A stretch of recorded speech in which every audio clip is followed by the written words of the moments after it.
Oi, gente querida, estou aqui de novo para trazer uma palavra super salgada, relevante, uma palavra de bênção, de direção para a tua vida. Mas antes de eu começar a falar sobre o tema de hoje e a mensagem, a segunda parte do tema sobre o inferno, eu quero pedir a você que ainda não se inscreveu no meu canal, vá lá, se inscreva, aproveite também, curta, tá bom? Na mensagem passada que eu falei sobre o inferno, não deu para exaurir todo o tema, né? É um tema muito mais amplo do que a gente imagina e hoje eu quero então continuar falando sobre o inferno. E hoje a pergunta é: como será o inferno? Quais as características? Quanto tempo ele vai durar? Bom, em primeiro lugar, a Bíblia diz que o inferno, o Geena, né, o lago de fogo, aquele final, tá? É um lugar de um fogo que não se apaga. Mateus capítulo 3, versículo 12 diz assim: Eu vos batizo com água para arrependimento, mas aquele que vem depois de mim é mais poderoso do que eu, cujas sandálias não sou digno de levar. Ele vos batizará com o Espírito Santo e com fogo. A sua pá ele tem na mão e limpará completamente a sua eira. Recolherá o seu trigo no celeiro, mas queimará a palha em fogo inextinguível. Aqui, gente, João Batista está usando a figura da colheita do trigo. Como se fazia? Eles colhiam o trigo e jogavam na chamada eira. E na eira, eles separavam a palha do conteúdo, dos grãos. E ele diz claramente que o fogo que queimava a palha é semelhante ou é a figura que ele usa para comparar ao fogo do inferno. Então, o que é o trigo? O que é os grãos que o trigo dá? Nada mais é do que as pessoas que aceitam a Jesus e creem que Jesus é o Senhor e o Salvador. Essas são batizadas com o Espírito Santo, que por sua vez a sela até o dia da redenção. Quem é selado no Espírito está sendo guardado pelo Espírito para o dia da redenção. E aqueles que não aceitam, estes são comparados à palha.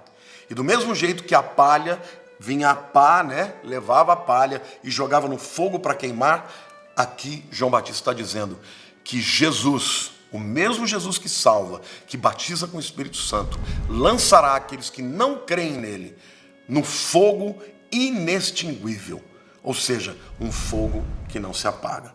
Então, saiba, meu querido, que o fogo eterno é eterno mesmo.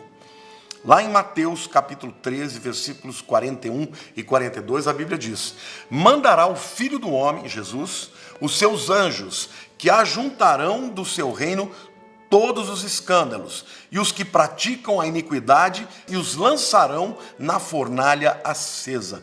Ali haverá choro e ranger de dentes. Então, o Geena, o inferno, é um lugar de sofrimento e sofrimento eterno. Em segundo lugar, o inferno ou o Geena é um lugar de memória e de remorso. Lá em Lucas capítulo 16, versículos 19 a 31, ali nós temos Jesus contando, um relato de Jesus contando a história do rico e do Lázaro. Bom, como vocês já sabem, se não sabem, confiram lá, o rico era um homem que teve tudo de bom na terra, mas que nunca se quebrantou perante Deus, perante a sua palavra. Viveu a vida nababescamente, viveu a vida irresponsavelmente. O Lázaro, em contrapartida, ele teve muitos sofrimentos, mas ele temeu a Deus. Ele foi um homem que entregou a sua vida para Deus. E agora, Jesus está contando a história que os dois estão no Seol ou no Hades, que é o lugar onde se espera, né, o juízo final. Aqui no caso, depois da ressurreição de Jesus, uma outra oportunidade eu digo para vocês, os salvos que estavam lá são levados para o terceiro céus. Tá? Mas os perdidos continuam no Seol ou no Hades. Mas o que a gente vê é um grande lamento.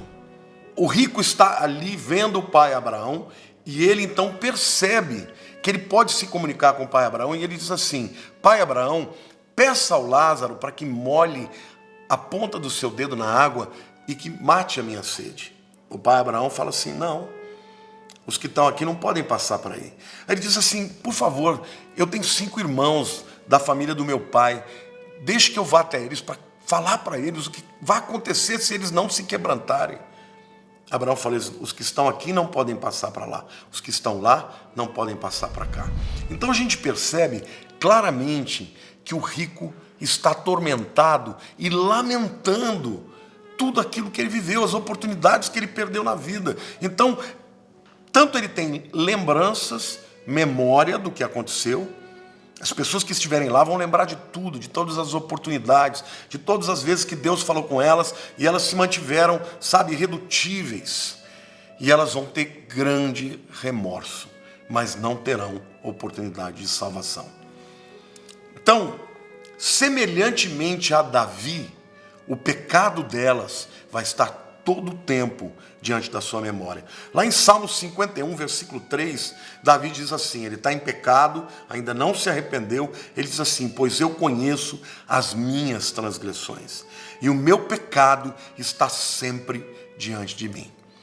Salmo 51, Davi escreveu depois que ele adulterou com Betseba, depois que ele mandou matar o marido de Betseba, Urias, e ele ainda não tinha efetivamente se arrependido. Então o pecado dele ficava o tempo inteiro na sua memória, o tempo todo acusando, né? Então, imagine, se Davi já estava sentindo culpa, imagine as pessoas que estiverem no inferno. Então, semelhantemente a Davi, eles vão lembrar todo o tempo dos pecados, mas diferentemente de Davi, eles nunca poderão dizer aquilo que Davi disse quando ele se arrependeu. Lá no Salmo 32, versículo 1, Davi diz assim, bem-aventurado aquele cuja iniquidade é perdoada. Feliz aquele cuja iniquidade é perdoada, cujo pecado é coberto. Bem-aventurado o homem a quem o Senhor não atribui iniquidade, em cujo espírito não há dolo. Poxa, mas espera lá, pastor. A quem Deus não vai atribuir iniquidade? Nós somos todos pecadores. A todos quantos confessaram a Jesus seus pecados e creram na sua salvação. Por isso que ele diz, bem-aventurado aquele a quem o Senhor não atribui iniquidade e em cujo espírito não há dolo. Bem-aventurado o homem cujo pecado é coberto. No tempo de Davi, o pecado era coberto. Era o sangue dos cordeiros, dos animais, cobrindo o pecado. Nos nossos dias, o pecado não é coberto, o pecado é destruído.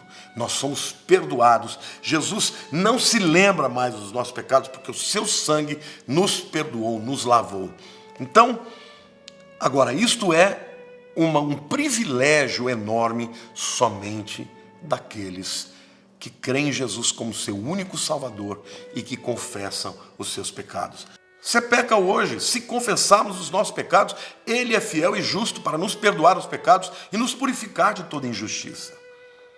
É óbvio que Jesus, claro, essencialmente, Ele já perdoou os pecados até do futuro, mas, queridos, não corra esse risco de achar que você pode viver uma vida de pecado simplesmente porque você um dia confessou Jesus como Senhor e seu Salvador.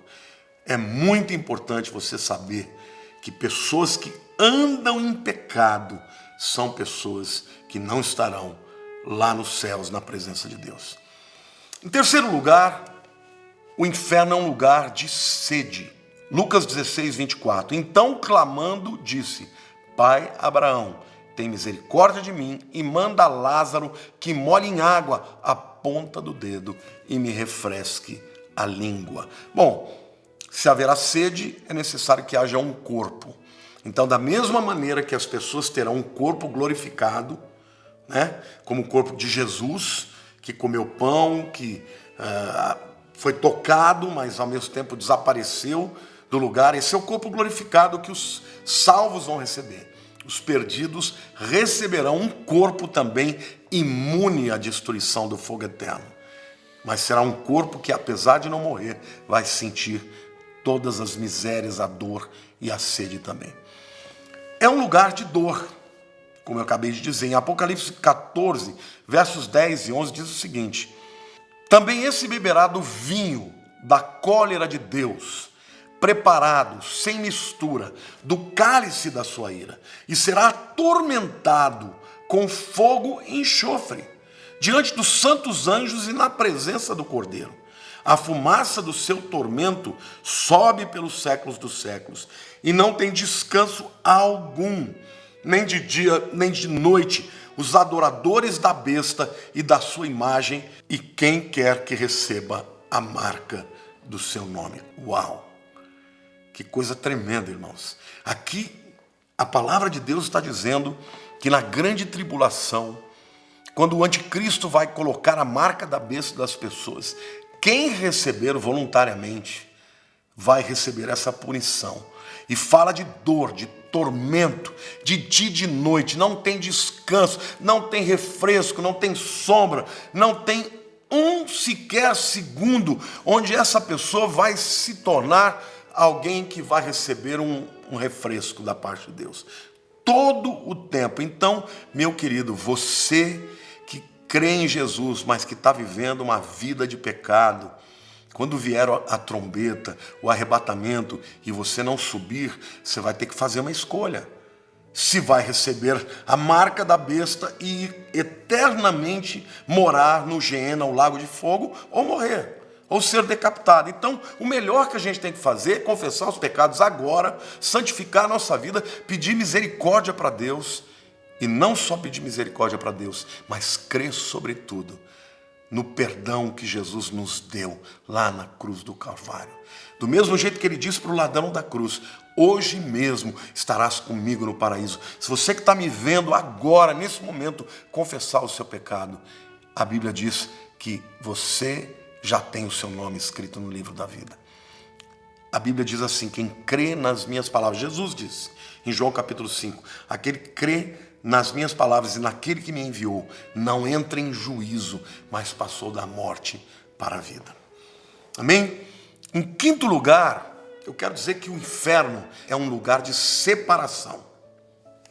Algumas pessoas contam piadas, eu mesmo já vi muita gente contando piadas, dizendo: não quero ir para o céu não, no céu é um lugar muito tranquilo, onde os anjinhos ficam tocando flauta, pulando de nuvem em nuvem. Eu quero ir para o inferno, no inferno vai ter badalação, vai ter festa, vai ter mulherada.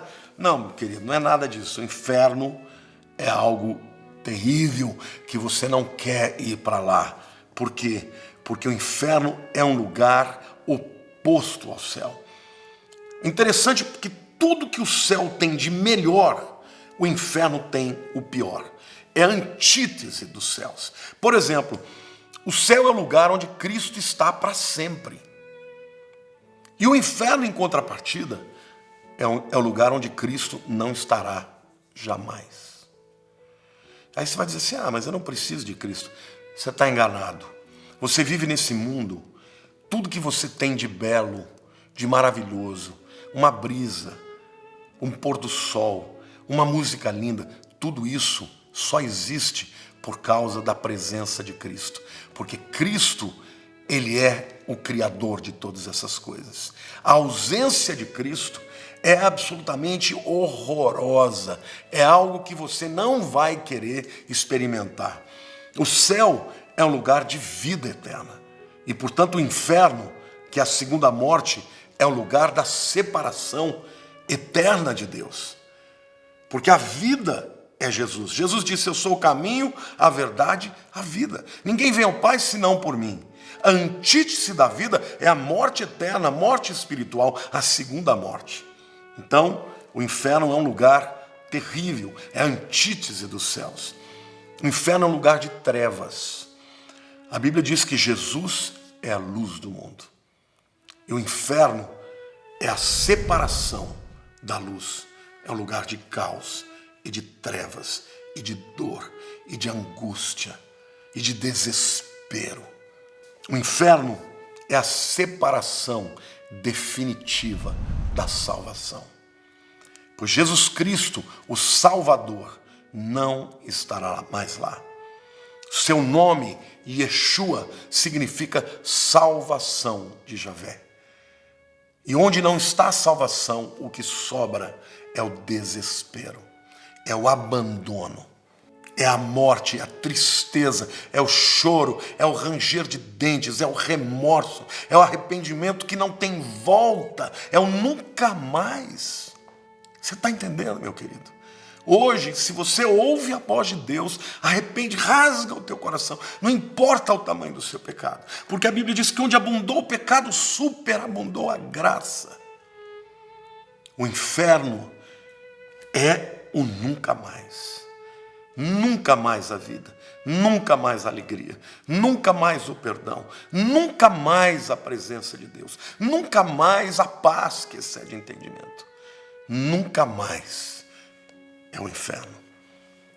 No céu, em contrapartida, nós não precisaremos mais nem de sol, porque o Cordeiro será a nossa luz.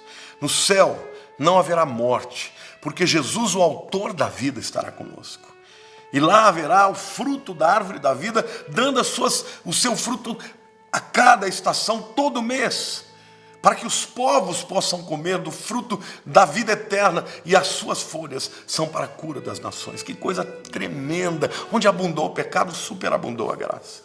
No céu não haverá dor, porque o nosso Salvador levou sobre si todas as nossas feridas e as nossas dores. No céu não haverá condenação, porque Jesus já pagou os nossos pecados. Lá na cruz do Calvário, ele declarou: está consumado. O meu pecado, o seu pecado, foi perdoado em Jesus. Sabe, querido, se você ainda não se entregou a Jesus, ou se você está brincando com ele, não brinque. Porque ele veio como cordeiro, ele entregou sua vida por mim e por você. Ele é longânimo, ele é amoroso. Mas um dia ele será o juiz, o justo juiz. E ele dará a cada um segundo aquilo que merece. E a palavra de Deus diz que todos pecaram e por isso estão destituídos da glória de Deus. Não haverá ninguém neste mundo, que não tenha Jesus como seu Senhor e Salvador, que se livrará do inferno. Somente aqueles que creram. Hoje existe uma teoria, existem teólogos, pastores que estão, dizendo que a cruz vai redimir a todos. Querido, se a cruz redimisse a todos, por que Jesus falou tanto do inferno? Se ele falou do inferno, ele falou para assustar? Claro que não, é porque ele existe. Então ele veio para morrer, para nos livrar do inferno, porque Deus amou o mundo de tal maneira que deu seu único filho, para que todo aquele que nele crê não pereça, mas tenha a vida eterna. Mas você precisa confessar Jesus e se entregar a ele. Esse é o único caminho para a salvação. Jesus disse: eu sou o caminho, a verdade e a vida. Ninguém vem ao Pai senão por mim. E onde Deus não está, é o inferno. Mateus capítulo 25, versículo 41, diz que o inferno não foi preparado para os homens. O inferno foi preparado para Satanás e para os seus anjos. E a Bíblia diz: então o rei dirá também aos que estiverem à sua esquerda: apartai-vos de mim, malditos, para o fogo eterno, preparado para o diabo e os seus anjos. Então vejam, aqui a Bíblia deixa claro que haverá pessoas no dia do juízo, homens, seres humanos, para os quais Deus não destinou ao inferno, mas que vão para o mesmo lugar que Satanás e os seus anjos, porque simplesmente rejeitaram a Jesus como seu Senhor e seu Salvador. Lá no Getsêmani, em 3 ocasiões, Jesus orou: Pai, seja feita a tua vontade. Ali Jesus teve a opção de dizer para Deus: não a minha vontade, mas a tua vontade. E hoje, você que é pecador também tem esta oportunidade. Se você disser: Senhor, seja feita a tua vontade, eu entrego a minha vida para Jesus, é isso que o Senhor quer de mim, eu assim o faço. O resultado disso será o céu. Ou então, você pode dizer: não seja feita a tua vontade, vai ser feita a minha vontade. Eu não vou aceitar, eu vou viver do jeito que eu quero as minhas próprias obras como sendo o objeto, a massa, o elemento que vai me julgar para o bem ou para o mal. E Deus está dizendo que seja feita a tua vontade. E no dia do juízo, ninguém que não tenha entregue a sua vida a Jesus receberá o céu. Porque basta um pecado para nos afastar eternamente da presença de Deus. Porque Deus é santo e Ele não pode conviver com o pecado. Por que Ele convive conosco, que somos pecadores, mas que cremos em Jesus? Porque o sangue de Jesus nos purifica de todos os pecados. Quem aceitou Jesus, Deus olha para ele e não vê os pecados, vê o sangue. E o sangue de Jesus nos purifica uma vez para sempre dos nossos pecados. E eu quero dizer para vocês, por último lugar, que a duração do inferno, isso é muito sério. A palavra grega para sempre ou eternamente, no grego é aionion. E ela é encontrada 71 vezes no Novo Testamento. 64 vezes, meus queridos, se refere a Deus, a tudo que diz respeito a Ele, que é eterno. Por exemplo, fala da sua eternidade, da sua aliança, do seu poder, do seu espírito, do seu eterno reino, tudo que é eterno e que vai durar para sempre. As outras 64, as outras 7 vezes dizem respeito ao inferno. Então a mesma palavra que a Bíblia usa para falar de Deus que é eterno, que vive para sempre, é a palavra que ele usa, que a Bíblia usa para falar do inferno. Vai durar para sempre. E o inferno é uma escolha do homem. Aí você vai dizer assim, mas pastor, e aquelas pessoas que nunca ouviram falar de Jesus? Deus é justo. As pessoas que nunca ouviram falar de Jesus, Deus é capaz de se mostrar, como fez para Abraão, apareceu do nada, como tem feito para muitos muçulmanos sinceros que têm buscado a Deus. Eu tenho certeza que um índio, um muçulmano, alguém que esteja no meio do mato e nunca recebeu a palavra de Deus, mas é sincero, para esta pessoa, ou Deus vai fazer chegar a pregação do evangelho, ou ele mesmo se revelará. Porque ninguém na presença de Deus vai se dizer desculpável. Então, eu quero terminar essa palavra dizendo para você, o inferno é real, é para valer. Enquanto estamos vivos, vamos viver uma vida de santidade, nos arrependendo dos nossos pecados. Vivemos num tempo de tentação, de lutas, mas nós sempre temos a oportunidade de confessar os nossos pecados e sermos purificados de toda injustiça. Por favor, meu querido, compartilhe essa palavra. Leve adiante. Milhares de pessoas, milhões de pessoas precisam ouvi-la para serem livres do inferno. A palavra que diz que Jesus morreu no meu, no seu, no lugar de todos nós da humanidade. Mas é necessário crer e aceitá-lo como Senhor e Salvador da nossa vida. Que o Senhor te abençoe. Muito obrigado, você que está me ajudando a levar as palavras tão importantes que prego para o Brasil todo e para fora dele. Deus te abençoe, te amo muito. Um beijo no teu coração.